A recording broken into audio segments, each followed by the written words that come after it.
Hey, boys and girls, it's Mrs. Miller here.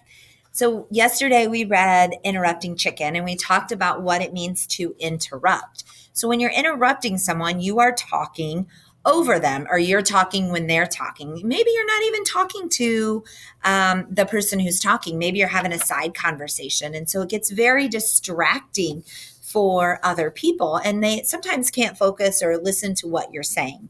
So, today we're going to look at interrupting chicken. So if it's an interrupting chicken, you're going to say, yes, it's an interrupting chicken. If it's a respectful student, you're going to give me the palm fingers. Okay. So I will know where to put it. Respectful student. Yay. Interrupting chicken. He's not doing very good. All right.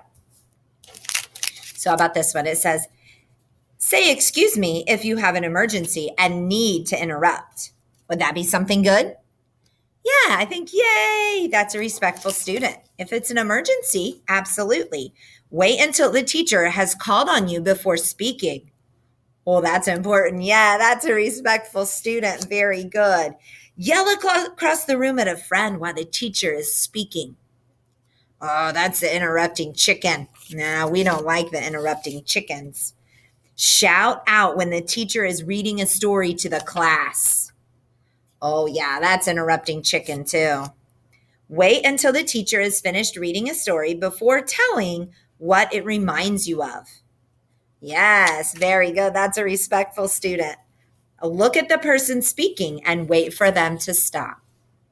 Yes, very good. That's a respectful student. Hold your hand up the entire time someone is speaking. That could be a little bit of both. I know for Mrs. Miller, sometimes I think if you have your hand held, you're not really listening to what I'm saying. You're just worried about what you need to say. So I think sometimes that's an interrupting chicken. Talk at the same time as a friend. Oh, that's for sure the interrupting chicken. Yes. Yell out an answer when a friend is trying to think about their answer. That's an interrupting chicken. If you know the answer, you need to keep it right here in your brain, but not shout it out. That's right. Stay in your seat and sit quietly if the teacher is talking to a visitor in the classroom. Yes, that's a respectful student. Very good. So really thinking about being a respectful student. So today we're going to play a little game, and my game might be a little difficult because I don't have a partner here to play my game with me, but we're going to play, you could play this at home. And so the game is when I start talking, then somebody starts talking over me so that you can't always hear what they're saying. Okay, so I'm going to try and be both people. But you could play this with someone, or maybe I'll make a noise and it's kind of like an interruption. You could play this with someone at home. So you could start talking and then they could try and start talking over you. Or they could start talking and you could start talking over them. So you're like playing the interrupting chicken. That's what I call it. All right, so here we go. Hello, boys and girls. Today we're going to see everybody just got off task because that big loud bang. Hi, boys and girls. I'm so glad to see you today. I'm really happy. Oh, somebody made a noise. That's an interruption. See how hard it is even for the teacher to stay focused when people are having those interruptions. Hi, boys and girls. I'm really glad to see you today.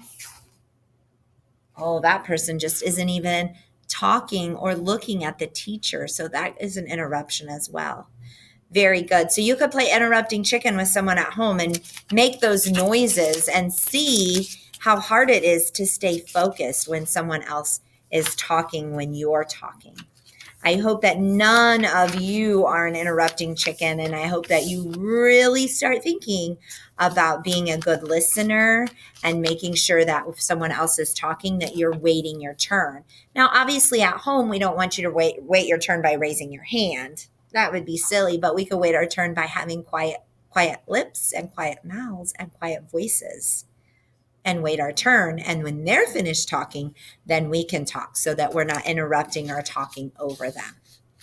All right, boys and girls, I know that you're working very hard. Keep working hard, and I'll see you again very soon. Bye-bye.